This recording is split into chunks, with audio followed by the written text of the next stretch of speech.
Hello everyone. जुलाई का महीना आ गया है, यानी कि आधा साल ऑलमोस्ट निकल चुका है। क्या आप लोगों ने वो सब कुछ पा लिया जो आप पाने की कोशिश करने वाले थे 2025 में? अगर नहीं तो अभी भी टाइम है। You can get started on things that actually matter to you. वैसे भी बरसात पूरे जोरों शोरों पर है, बाहर भी बहुत तेज बारिश इस समय पर हो रही है। And this is a time where you can reflect on things, where you can think about things. कहाँ पर कमी पेशी हुई, क्यों हुई, कैसे हुई। अगर आप उन चीजों को ठीक करना चाहते हो तो उसके लिए बरसात का समय जनरली अच्छा समय होता है, क्योंकि इस समय पर चौमास भी लग रहा है, देवताओं की रात भी आ रही है, सूर्य दक्षिणायन भी हो रहे हैं, तो बहुत सारी चीजें हैं।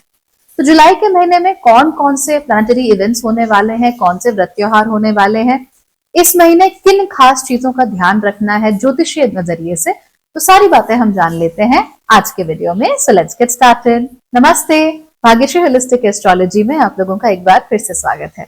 यहाँ पर हम बात करते हैं पॉजिटिव, इंस्पायरिंग और होलिस्टिक एस्ट्रोलॉजी की, यानी कि एक ऐसा ज्योतिष जो कि आपके पॉजिटिव पॉइंट्स को मैक्सिमाइज कर सकता है और आपके नेगेटिव पॉइंट्स को मिनिमाइज करने में आप लोगों की मदद भी कर सकता है। तो चलिए अब हम ये जान लेते हैं कि क्या क्या होने वाला है अगले महीने, यानी कि जुलाई में। तो सबसे पहले 13 जुलाई को शनि हो जाएंगे वक्री। शनि साल में एक बार वक्री हो ही जाते हैं, ऑलमोस्ट 3 से 4 महीने के लिए। और ये जो समय होता है ये उन लोगों के लिए ज्यादा खास होता है जिनकी कुंडली में ऑलरेडी शनि वक्री हो।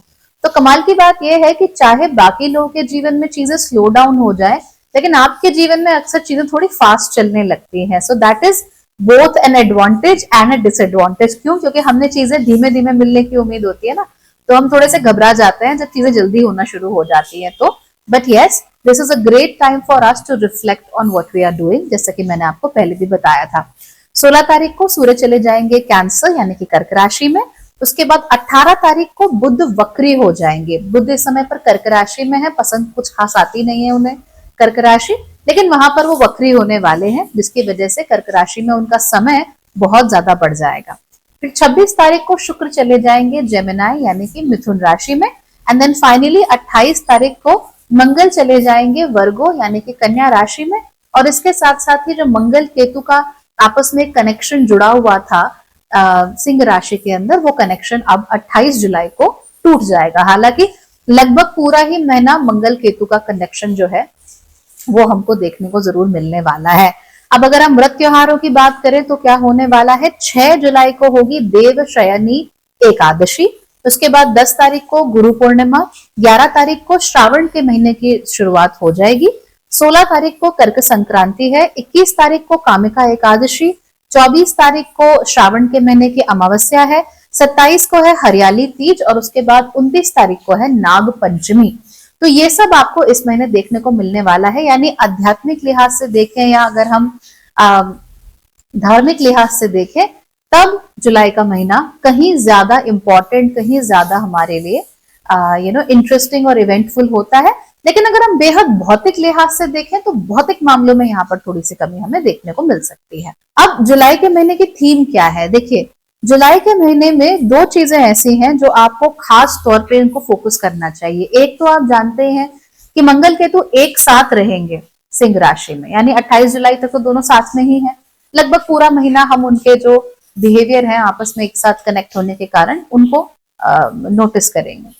अब इसकी वजह से मैंने आपको बताया था कि क्या हो रहा है कि पुराने झगड़े, पुराने लफड़े, पुराने रिजेंटमेंट, दिल में दबी हुई पुरानी पुरानी बातें, ये सब उभर उभर के बाहर सरफेस पर आ रहा है।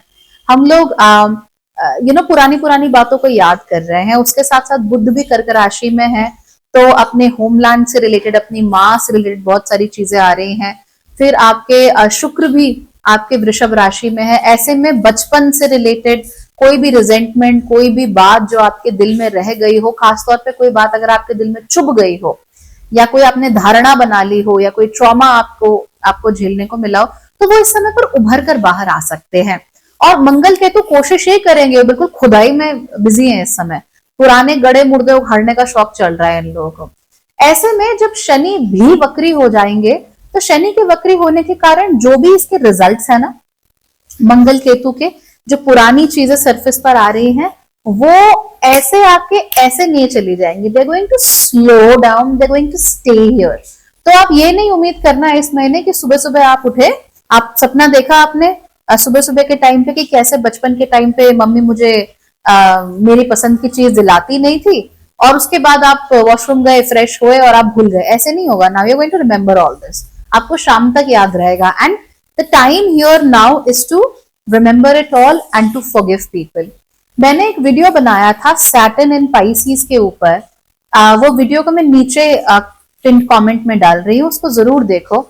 मैंने उस वीडियो में कहा था कि जब भी शनि मीन राशि में जाते हैं तो जो भी हमारी चाइल्डहुड ट्रॉमास होते हैं उनको जरूर खींच कर बाहर लाने का काम वो करते हैं। That is what Saturn does all the time. तो इस वजह से जो भी आपके बचपन से रिलेटेड इश्यूज हैं, बचपन से रिलेटेड प्रॉब्लम्स हैं, वो सारी की सारी उभर उभर कर सामने आना शुरू हो जाएंगी आप लोगों के। And you going to remember everything. आपने कुछ गलती की हो, दूसरों ने कुछ गलती की हो, वो याद आएगी, मन खट्टा हो जाएगा, कड़वा सा आपका टेस्ट हो जाएगा। ऐसे में आपको करना क्या है, that you have to have a problem solving attitude and a no resentment attitude. तो प्रॉब्लम सॉल्विंग एटीट्यूड का मतलब क्या है? मैंने कहा ना, ऐसे प्रॉब्लम आई और ऐसे चली गई, ये नहीं होने वाला। इस समय होगा ये कि प्रॉब्लम आई, याद आया मम्मी मुझे मेरे पसंद की चीजें नहीं दिलाती थी, पर फिर ये भी याद करो कि मम्मी के पास शायद रिसोर्सेज ही नहीं थे कि वो आपको ये चीजें दिला सके, राइट? तो and you will have to forgive her. आपको रिजेंटमेंट छोड़नी पड़ेगी उनके प्रति। या मेरे बचपन में मुझे अभाव थे, ठीक है, केवल आपको अभाव नहीं थे, वो पूरे परिवार को अभाव थे, और शायद आपके पेरेंट्स को पता भी नहीं था कि चीजें कैसे हैंडल करनी है। They were trying to do their best. तो आपको उनके प्रति भी एक फॉरगिविंग एटीट्यूड, एक नो रिजेंटमेंट एटीट्यूड कि चलो ठीक है, कोई बात नहीं, I turn out to be okay, I am doing well, और मैं कोशिश करूंगा या करूंगी कि अपने बच्चों के साथ कम से कम ये ना होने दूं, या फिर जो पुराने पैटर्न्स बन गए थे उन पैटर्न्स को मैं आज तक अडल्टहुड में कैरी फॉरवर्ड ना करूं। ये हमको देखना पड़ेगा, ठीक है? So this theme is going to be very very pronounced in the month of July. और ये बारिश और ये दोपहर के टाइम पे भी ये काला काला जो मौसम है, वो ना वैसे भी सेल्फ रिफ्लेक्शन थोड़ा बढ़ा ही देता है। और जब मंगल केतु साथ में आ रहे हैं, बुध की स्थिति, शुक्र की स्थिति, फिर शनि की स्थिति, तो उसकी वजह से पुरानी पुरानी बातें याद आएंगी। एंड रिमेंबर, प्रॉब्लम सॉल्विंग का मतलब यहाँ पे ऐसे बिल्कुल नहीं है कि अच्छा ठीक है मैंने जाओ तो मैंने माफ कर दिया, तो मुंह से नहीं बोलना खाली। It has to be deep here in the heart. दिल से माफ करना है, दिल से भूलना है। ऐसे नहीं कि जबान जबान से उस समय तो सॉल्व करने के लिए मामला, झगड़ा जो है वो निपटा दिया, लेकिन मन में बात रह गई। तो इस समय पर आपको मन में जो बात है उसको धुलना है, उसको ठीक करना है। That is a lot better than you, that is a lot better than you simply saying कि अच्छा अच्छा ठीक है, हो गया, ठीक है। अगर आपको 5 साल बाद वो निकाल के रिंस करके दोबारा से लानी ही है किसी आर्ग्यूमेंट में बाहर, तो फिर आपने फॉरगिव किया ही नहीं है। So you will need to forgive that to a great extent. So forgive and forget, जितना हो सके कम से कम। अनदर थिंग, सेल्फ रिफ्लेक्शन के लिए बहुत अच्छा टाइम है। देखो इस समय पर क्या होगा, that you will have to understand कि हर वो चीज जो हमें अपने मन से सुनाई देती है वो हमारे मन की आवाज नहीं होती। मन की आवाज तो बहुत स्ट्रांग होती है। I made a video on that also कि इंट्यूशन और ऐसे इमोशन में क्या फर्क होता है, उसको देख लेना। तो हमारी मन की आवाज होती है, बहुत स्ट्रांग होती है, कहीं बिल्कुल भीतर से आती है, और मोस्टली एक ही बार आती है, ज्यादा बार बार नहीं आ रही होती मोस्टली। लेकिन जो हमारे इमोशंस होते हैं उनका नेचर थोड़ा ऑब्सेसिव होता है, वो बार बार बार बार बार बार बार बार आते रहते हैं, और आपको उनका अवॉइड करना थोड़ा मुश्किल हो जाता है। सो मन की आवाज में और इमोशंस की आवाज में थोड़ा फर्क समझो। और इस समय जो स्थितियां चल रही हैं उसमें मन की आवाज से ज्यादा इमोशंस की आवाज आएगी। तो हर वो चीज जो आपको अभी अभी ये बदल दो, अभी अभी ये कर दो, अभी अभी सब बदल दो, ये करने को कह रही है, वो इमोशंस की आवाज है, क्योंकि वो आपसे इम्पल्सिव बिहेवियर करा रही है। तो इस समय पर आपको इम्पल्सिव मैन या वुमन नहीं बनना, आपको थिंकिंग मैन या वुमन बनना है।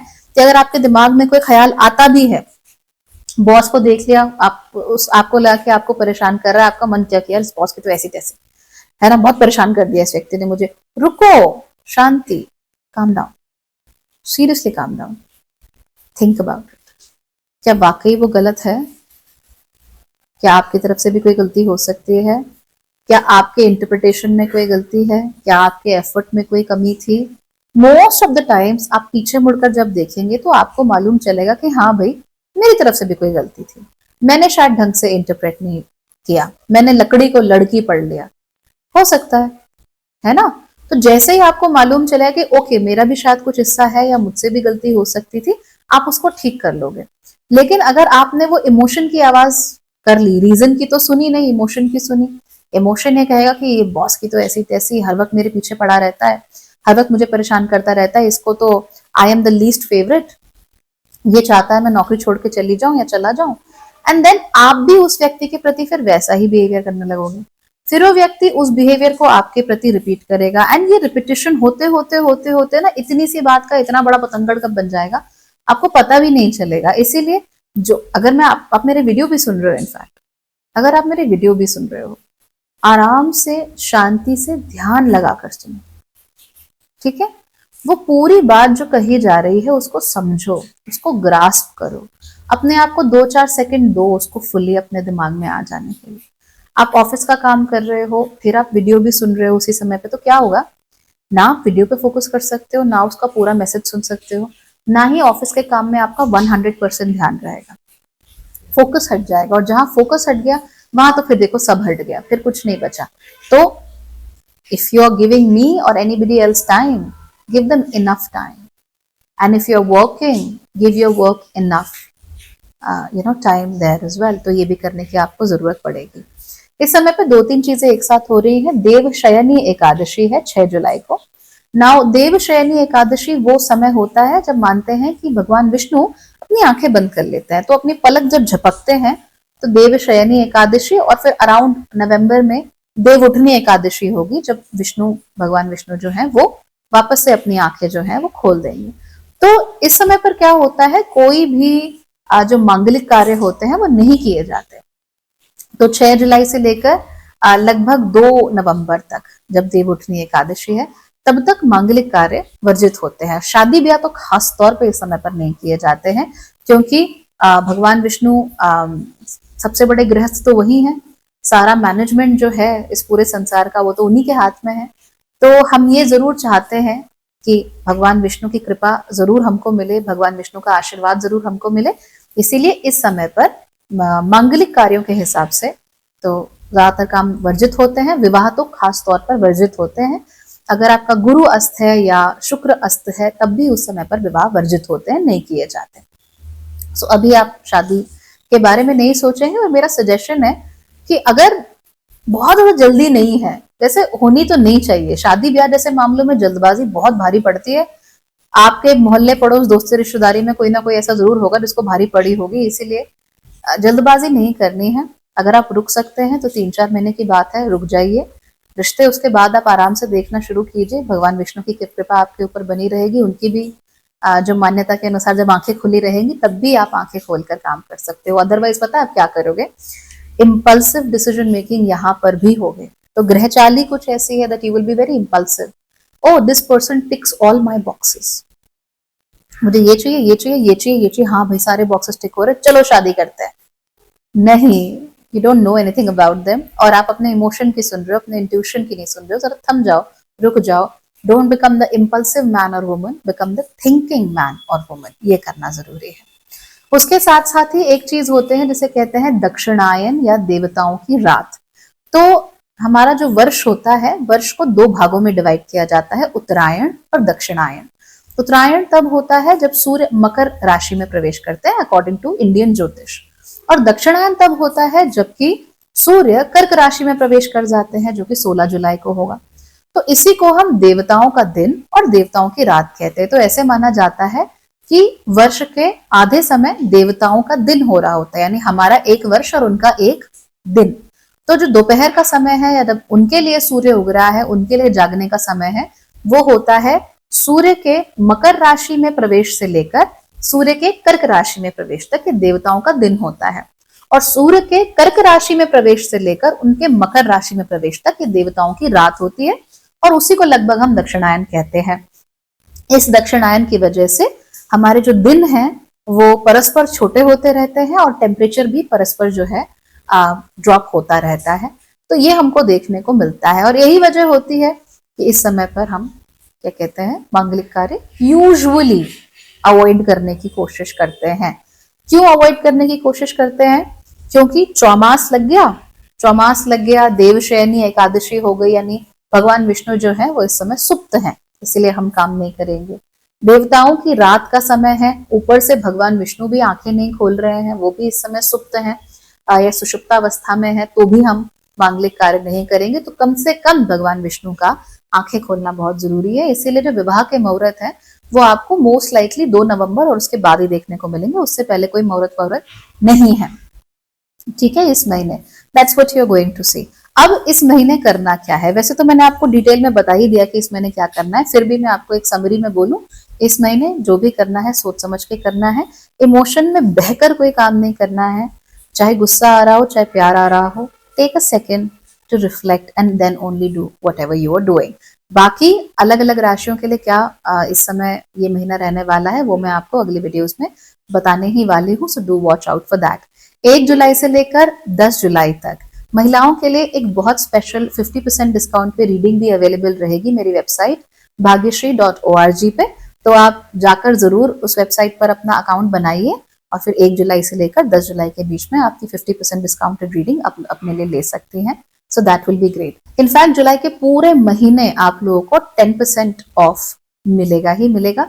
एंड देन जैसा कि हमने एक लाइव में डिस्कस किया था, you are asking for more discounts, then जैसे ही हम 2 लाख सब्सक्राइबर सेट करते हैं, I will offer you a 20% discount for at least 10 days. So wouldn't that be amazing, है ना? तो आप लोग चाहें तो इसका भी आप लोग अपने लिए फायदा उठा सकते हैं। कुछ फ्री कोर्सेज वहां पर अवेलेबल हैं, कुछ पेड कोर्सेज भी आप लोगों के लिए अवेलेबल हैं, आप उनका हिस्सा बन सकते हैं। और इसके साथ साथ ही जो लेवल 2 एस्ट्रोलॉजी प्रोग्राम है उसको हमें थोड़ा सा पोस्टपोन करना पड़ा, बिकॉज स्केड्यूलिंग सबके साथ मैच नहीं हो पा रहा था। तो जो लेवल 2 प्रोग्राम है जिसमें कि हम हर लग्न के लिए हर ग्रह कैसे काम करता है वो हम सीखेंगे। एवरी सेकेंड डे हमारी क्लासेस होंगी। अगर आप उसका हिस्सा बनना चाहते हैं तो आप जरूर आन्या को मैसेज कीजिए, व्हाट्सएप का नंबर डिस्क्रिप्शन में लिखा हुआ है। और जब आप आन्या को मैसेज कर रहे हैं तो आपका जो प्रेफर्ड टाइमिंग है इंडिया टाइम के अनुसार वो भी आप उन्हें बताइए।